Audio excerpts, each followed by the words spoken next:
अस्सलाम वालेकुम जी। Welcome back to my channel and a new vlog. और जनाब आज के व्लॉग में आप देख रहे हैं मेरे हाथ में रूह अफ़ज़ा की एक बोतल है। और रूह अफ़ज़ा या जाम शीरीं मोस्टली वैसे अब घरों में जाम शीरीं ही यूज़ होता है, लेकिन बहुत सारे इस तरह के लोग जो कि पसंद करते हैं रूह अफ़ज़ा का फ़्लेवर, तो अभी तक उन्होंने शिफ्ट नहीं किया है और वो स्टिल रूह अफ़ज़ा ही यूज़ करते हैं।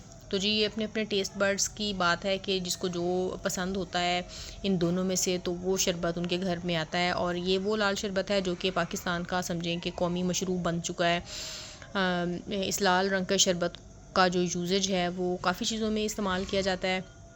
और लोग इसको दूध में डाल के, पानी में शरबत बना के, आइसक्रीम पे टॉपिंग के तौर पे या और स्वीट डिशेस में टॉपिंग के तौर पे यूज़ करके भी करते हैं। और अच्छा, आज की वीडियो में मैं थोड़ा सा डिस्कस ये करूँगी इसके प्रोज़ एंड कॉन्स के बारे में कि मेरा इसके साथ एक्सपीरियंस इस लाल शरबत के साथ कैसा है, चाहे वो रूह अफ़ज़ा है या जाम शीरीं है। इट माइट बी पॉसिबल कि आपका एक्सपीरियंस मुझसे थोड़ा सा डिफरेंट हो, लेकिन आज की वीडियो में मैं आप लोगों से वो तमाम बातें शेयर करने वाली हूँ जो कि मेरा अपना पर्सनल एक्सपीरियंस है। अच्छा, तो सबसे पहले स्टार्ट करते हैं कि इन दोनों में से कौन सा शरबत बेहतर है। तो मुझे तो खैर दोनों का ही अच्छा लगता है फ्लेवर, लेकिन अगर बात की जाए अरोमा की या बहुत जो स्ट्रॉन्ग खुशबू होती है एक, या जो एसेंस तो नहीं इसको कहेंगे, फ्रेगरेंस ही कहेंगे, जो अरोमा वगैरह इसके अंदर ऐड किया जाता है, तो वो जाम शीरीं में ज़्यादा है। वो रूह अफ़ज़ा की बोतल में या रूह अफ़ज़ा के जो शरबत है उसके अंदर मुझे तो ऐसा फ़ील होता है कि ये कम है। और पर्सनली वैसे मुझे भी रूह अफ़ज़ा ही ज़्यादा पसंद है, लेकिन जाम शीरीं ने क्योंकि मार्केटिंग इतनी ज़्यादा कर दी हुई है कि लोग अब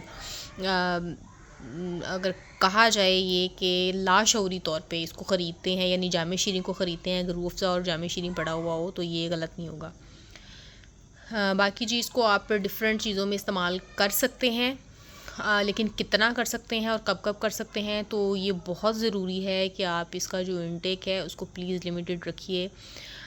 लाल शरबत के बारे में वैसे ही डॉक्टर्स जो है वो भी जैसे प्रिस्क्राइब करते हैं कि आपको बहुत ज़्यादा इसका इस्तेमाल नहीं करना है, क्योंकि इसके अंदर हद से ज़्यादा चीनी है, ठीक है। और कुछ तो चीनी इसके अंदर अपनी मौजूद है, और कुछ फिर हम एडिशनल पानी को या शरबत को मीठा करने के लिए जब डालते हैं तो वो बहुत एक्सेस हो जाती है। आजकल वैसे ही डायबिटीज़ बहुत कॉमन एक डिज़ीज़ बनती जा रही है, तो ये बहुत इम्पॉर्टेंट है कि हम अपनी डाइट में इस तरह की चीज़ें शामिल ना करें जिनमें आर्टिफिशियल स्वीटनर्स, फ्लेवर्स या फिर बहुत हाई कंटेंट ऑफ शुगर होता है। इसी तरह से जब हम बच्चों में इसका बहुत ज़्यादा इस्तेमाल बढ़ा देते हैं, तो आज मैं आपके साथ शेयर करती हूँ कि मेरा इसके साथ एक्सपीरियंस किस तरह का है। बहुत सारे घरों में जैसे कि मदर्स नॉर्मली पानी के अंदर या फिर दूध के अंदर जाम शीरीं या रूह अफ़ज़ा को ऐड करके तो हम बच्चों को देते हैं। अच्छा, बाकी माओं की तरह खैर मैंने भी ये मिस्टेक की, और लास्ट ईयर तो ये मिस्टेक बहुत ज़्यादा मुझसे हुई। और मेरी बेटी जो है वो लास्ट ईयर तो 3.5 ईयर्स की एज थी उसकी, तो अच्छा, उसमें अब मीठी लस्सी जैसे घरों में बन रही होती है, तो मीठी लस्सी में भी हम उसको ऐड करके दे रहे थे, पानी में भी ऐड करके दे रहे थे, क्योंकि जैसे जैसे बच्चा खेलता है तो उसको प्यास लगती है, तो फिर वो खाली पानी पीने के बजाय फिर वो कहता है कि जी मैंने जूस पीना है या शरबत पीना है। तो मेरे बच्चे तो खैर इसको जूस ही बोलते हैं। तो हुआ ये कि हम काफ़ी ज़्यादा मिक़दार में, या यूँ समझिए कि 3-4 जो फ़ीडर्स हैं या समटाइम्स इससे भी ज़्यादा हम पिला रहे थे। सॉरी, अभी भी जैसे मक्खी इसके ऊपर आपको नज़र आ रही है, बार बार आके बैठ रही है, क्योंकि ये मीठा है और ज़रूरत से ज़्यादा मीठा है। तो जी मैं डिस्कस कर रही थी कि हम अपने बच्चों को, दोनों बच्चों को खैर दे रहे थे ये शरबत जो है लाल शरबत फ़ीडर में डाल के। अच्छा, उसका एक तो नुकसान ये होता है कि जब आप फ़ीडर के अंदर जाम शीरीं या रूह अफ़ज़ा डाल के बच्चे को देते हैं पानी में, तो उस फ़ीडर के अंदर भी ये जो स्मेल है वो रह जाती है, और वो इवन वॉश होने के बाद भी, चाहे आप उसको हॉट वाटर से ही वॉश कर लें, वो स्मेल बिल्कुल भी ख़त्म नहीं होती है।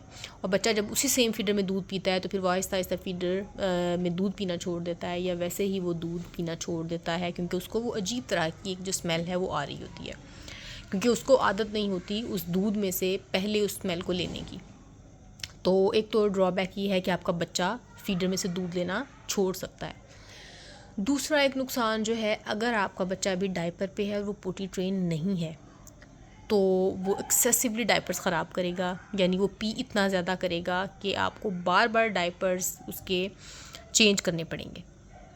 और रात में तो ये सिचुएशन होगी कि वो इतना ज़्यादा पी करेगा कि वो डायपर फुल कर लेगा, और समटाइम्स क्या ऑन रेगुलर बेसिस वो अपना डायपर लीक कर लेगा रात को, अगर आप उसका डायपर चेक नहीं करते और उसको चेंज नहीं कराते। और जो सबसे बिगेस्ट प्रॉब्लम जो मुझे फ़ेस करना पड़ा और जिसकी समझ मुझे पिछले साल तो खैर नहीं आई, लेकिन वो मुझे अब आई है।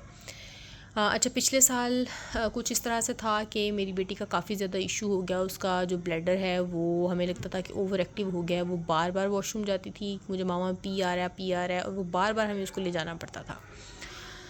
तो मैं इस चीज़ से बहुत परेशान थी। मैंने 2 डॉक्टर्स भी विज़िट किए, लेकिन हम उसके बाद खैर पहले तो मैं उसको पीडियाट्रिशियन के पास लेके गई, क्योंकि मुझे ख़ुद बहुत ज़्यादा परेशानी होती थी। रात को नींद ख़राब होती थी, बार बार बच्ची को ले जाना पड़ता था वॉशरूम, और फिर कभी तो वो पी करती थी लेकिन कभी नहीं करती थी, थोड़ा करती थी।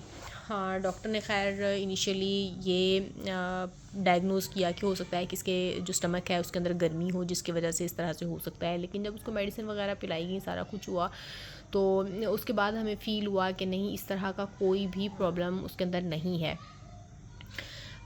बाकी उसको ब्लोटिंग वगैरह, गैस का इशू, वो तो खैर जब बच्चा छोटा होता है उसको होता है, और इसको भी बहुत ज़्यादा था, लेकिन फिर विद टाइम वो प्रॉब्लम रिज़ॉल्व हो गया था। अच्छा, उसके बाद खैर जी, जब इसका मसला हल नहीं हुआ तो मैं इसको ले गई एक स्पेशलिस्ट डॉक्टर के पास, और उन्होंने फिर खैर इसका डिटेल चेकअप किया, और उन्होंने बताया कि अल्हम्दुलिल्लाह सब चीज़ें नॉर्मल हैं, कोई भी इस तरह का प्रॉब्लम नहीं है, लेकिन उसका पी वाला जो इशू था वो ख़त्म नहीं हो रहा था। अच्छा, फिर खैर मौसम चेंज हुआ, और चेंज होने के बाद आहिस्ता आहिस्ता ये प्रॉब्लम ख़त्म हो गया, और सर्दियों में ये प्रॉब्लम बिल्कुल ख़त्म हो गया। अच्छा, अब से कुछ दिन पहले की बात है, ये 3 से 4 दिन पहले की बात है कि बच्चों ने दोबारा से फरमाइश की, क्योंकि उनको कैबिनेट में नज़र आ गया ये शरबत पड़ा हुआ, और बच्चों ने जी दोबारा से फरमाइश की कि हमने पीना है जूस।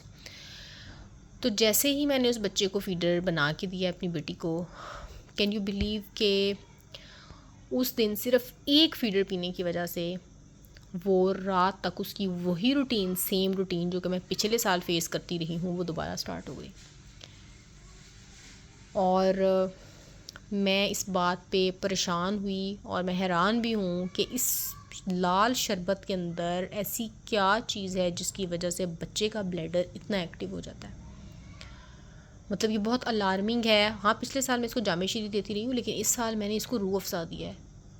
तो मैं इस चीज़ पे डर गई हूँ, लिटरली मैं बहुत डरी हुई हूँ कि इसके अंदर क्या चीज़ है। क्या वो मीठे की वजह से होता है ब्लैडर? अगर इस तरह का है, आपके किसी बच्चे के साथ इस तरह का इशू है कि जो मीठे जूसेस पीने की वजह से, जिनके अंदर एक्सेस शुगर होती है, या फिर इस तरह का शरबत पीने की वजह से, अगर आपके बच्चे के साथ भी इस तरह का कोई इशू हुआ है, या नॉर्मली भी जैसे हम घर में शरबत बनाते हैं, जो देसी शरबत जिनको कहा जाता है, जैसे घर में बादाम का शरबत बन रहा होता है, स्ट्रॉबेरी का बन रहा होता है, पका के जो हम बनाते हैं अपने फ्रेश फ्रूट से, तो आप लोग मुझे ज़रूर बताइएगा कि क्या उन ड्रिंक्स के साथ भी ये प्रॉब्लम फ़ेस करना पड़ता है आपके बच्चों को? अगर नहीं है तो प्लीज़ इन लाल शरबतों का इस्तेमाल अपने घरों में, स्पेशली अपने बच्चों को बंद कराएं, क्योंकि मैं तो इतना शदीद डर गई हूँ इसके बाद कि मैंने अपने बच्चों को अल्हम्दुलिल्लाह काफ़ी ज़्यादा डरा दिया इस चीज़ से, और मेरी बेटी तो इस चीज़ पे एग्री है कि मम्मा मैं अब नहीं पीऊँगी। क्योंकि एक बच्चा भी ये फ्रस्ट्रेट हो जाता है जब उसको बार बार वॉशरूम जाना पड़ता है, उसको बार बार पी आता है। तो मैंने तो जनाब इसका जो इस्तेमाल है वो कर दिया है लिमिटेड, और हमारे घर में ये वैसे ही कम यूज़ होता है, तो मैं उम्मीद करती हूँ कि इन समर्स में मैं इसका ज़्यादा इस्तेमाल नहीं करूँगी, क्योंकि अगर कभी गेस्ट भी आ जाता है, वैसे तो नॉर्मली हम अपने घर में लाल शरबत गेस्ट को सर्व नहीं करते हैं, लेकिन मैं कोशिश करूँगी कि आइंदा से हमारे घर में इसका दाखला बिल्कुल ही बैन हो जाए, क्योंकि इसके बगैर ज़िंदगी गुजर सकती है, क्यों नहीं गुजर सकती। हम क्यों हेल्दी ऑप्शंस की तरफ वापस नहीं आ सकते? हम घर में बादाम का शरबत नहीं बना सकते, हम घर में बाकी फ्रूट्स का शरबत नहीं बना सकते? बिल्कुल बना सकते हैं, थोड़ी सी मेहनत दरकार है, लेकिन हम बना सकते हैं, क्योंकि हमारी अपनी सेहत से इम्पोर्टेंट और कोई भी चीज़ नहीं है। तो ये तो जी आप समझिए कि आज का मैसेज था, और अपनी एक स्टोरी थी जो कि मैं आप लोगों के साथ शेयर करना चाहती थी। और मैं अल्लाह ताला का शुक्र अदा करती हूँ कि अल्लाह ताला ने मेरे ज़हन में ये चीज़ डाली कि मेरे बच्चे का मसला क्या था, और अल्लाह का शुक्र है कि वो मसला किसी और मसले की वजह से नहीं था या उसके बैकग्राउंड में कोई और चीज़ नहीं थी। तो जी अल्हम्दुलिल्लाह मैं अब बहुत खुश हूँ कि अल्लाह ताला ने मुझे ये सॉल्यूशन जो है इस चीज़ का दिया है, और मेरी समझ में ये चीज़ आ गई है कि मेरे बच्चे को क्या प्रॉब्लम था। तो मैं तो खैर जी इसका बिल्कुल ही यूजेज जो है वो कम कर दूँगी और अबैंडन कर दूँगी। तो उम्मीद करती हूँ कि आप लोग भी इस बारे में ज़रूर सोचेंगे और अपनी थॉट्स ज़रूर मेरे साथ शेयर कीजिएगा। उम्मीद करती हूँ आज का व्लॉग और आज की बातें आपको पसंद आई होंगी। अपना बहुत सारा ख्याल रखिएगा। मिलते हैं किसी अगले व्लॉग में, तब तक के लिए अल्लाह हाफ़िज़।